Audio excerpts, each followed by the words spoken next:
Hello guys, welcome to Pronouncist, your pronunciation guide.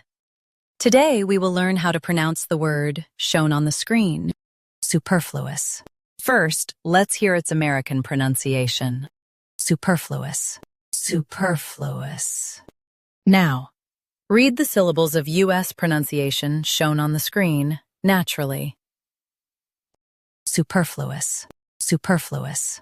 Now, let's focus on British pronunciation of this word. Superfluous, superfluous. Now, read the syllables of British pronunciation shown on the screen naturally. Superfluous, superfluous. U.S. UK su. Then per versus p. Practice repeatedly and you'll soon be able to say this word perfectly. The best way to practice is to repeat the syllable multiple times. The meaning of the word is more than needed. Try repeating this word several times to improve your pronunciation. We post daily videos on useful and commonly mispronounced words to help you speak clearly and confidently.